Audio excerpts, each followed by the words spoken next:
오늘 영상은 맥4에서 지원받았습니다. 안녕하세요. 인스펙팅룸 별남입니다.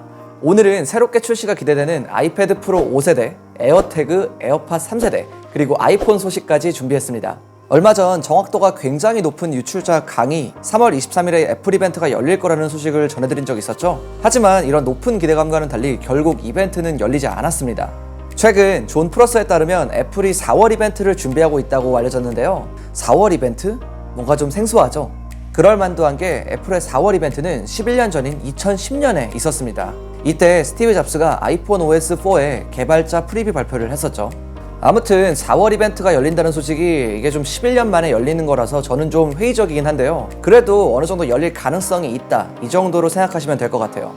이번에 이벤트가 없더라도 애플은 프레스 릴리즈를 통해 새로운 제품을 출시할 것으로 예상되고 있습니다. 얼마 전 마크 거만은 새로운 11인치와 12.9인치 아이패드 프로 5세대가 4월에 공개될 예정이라고 보도했습니다. 그리고 밍치거도 12.9인치 아이패드 프로의 양산이 4월에 시작될 거라고 언급했습니다.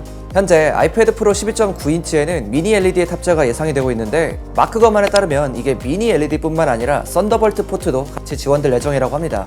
현재까지 애플은 아이맥이나 맥북과 같은 맥 컴퓨터에만 이 썬더볼트를 적용시켜주고 있었는데요. 아이패드 프로에는 USB-C 포트를 지원해줬습니다. 썬더볼트의 장점이 굉장히 빠른 데이터 전송이니만큼 이게 상당히 기대가 되는 부분이고요. 디자인 같은 경우는 현재 프로 라인과 거의 비슷할 거라는 전망입니다.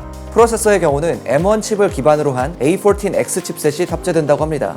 A14X 칩이 맥북 에어나 맥북 프로의 M1 칩과 유사한 수준으로 업데이트가 된다는 전망이 나오고 있는 만큼 개인적으로도 성능 자체가 굉장히 기대가 됩니다. 이렇게 새로운 칩셋과 미니 LED를 탑재한 아이패드 프로는 이제 한 달 정도 있으면 볼 수 있을 거라는 전망이 나오고 있고요. 다만 안타깝게도 에어팟 3세대의 경우는 3월, 4월 출시는 좀 어렵다는 전망이 나오고 있습니다. 최근 에어팟3로 추정되는 실물 사진과 렌더링 이미지가 나오면서 곧 출시할 거라는 기대감이 굉장히 높아졌는데 밍치거는 에어팟 3세대의 대량 생산은 2021년 하반기로 예정되어 있다고 밝혔습니다. 만약 3분기까지 대량 생산이 시작되지 않는다면 연말까지 출시가 어려울 수 있다는 전망도 나오고 있습니다. 올해 애플은 다른 제품과의 경쟁 때문에 전체적인 에어팟의 출하량을 줄일 계획이라고 하는데요. 아무래도 시장에는 다양한 제품이 나와 있기 때문에 시장 점유율 또한 하락한 것으로 보입니다.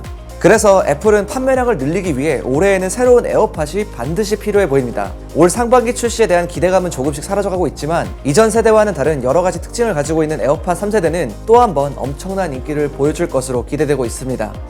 하반기 출시가 예상되는 에어팟과는 달리 위치 추적 장치인 에어태그는 곧 출시할 것으로 전망이 되고 있습니다. 에어태그는 작년에 디자인도 유출이 되었고 얼마 전에는 케이스까지 아마존에서 등장했습니다. 그리고 최근에 iOS 14.5 베타 버전에서도 에어태그에 대한 결정적인 증거가 발견되었는데요. 나의 찾기 앱에서 새로운 아이템 탭이 추가가 되었습니다. 이 기능을 이용하면 애플 제품이 아닌 다른 회사 제품도 추적할 수 있다고 합니다. 그런데 애초에 타사 제품은 별도의 장치가 없으면 찾을 수가 없습니다. 이 점으로 미루어 보아 타사 제품에 에어태그를 부착해서 나의 찾기 앱을 통한 기기들의 위치를 추적할 것으로 예상되고 있고요. 그리고 새롭게 추가된 아이템 탭을 통해 에어태그도 관리할 수 있다고 합니다. 결국 iOS 14.5의 업데이트 이후 제품 발표가 있을 것으로 보이는데요. 다만 아직까지 정확한 업데이트 일정은 나오지 않고 있습니다. 빠르면 이번 달 안에 나올 수 있을 것 같은데 그렇게 되면 몇 주 안에 에어태그의 출시도 기대해 볼 수 있을 것 같습니다.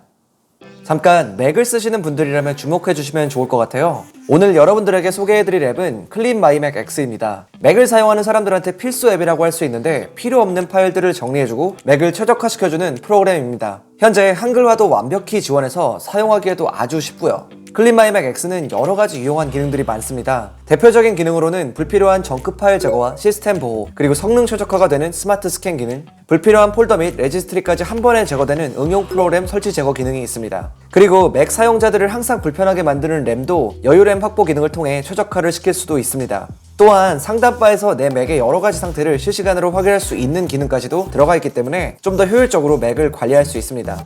이렇게 클린 마이 맥 X는 사용 방법도 아주 간편하고 맥을 더욱 쉽고 편리하게 관리할 수 있기 때문에 맥 사용자들한테는 정말 강력 추천하는 앱이라고 할 수 있습니다. 아래에 있는 링크로 들어가시면 인스펙팅룸 구독자분들은 할인된 가격에 이용하실 수 있습니다. 아주 유용한 프로그램이니까 맥 사용자라면 꼭 한번 이용해 보시면 좋을 것 같습니다.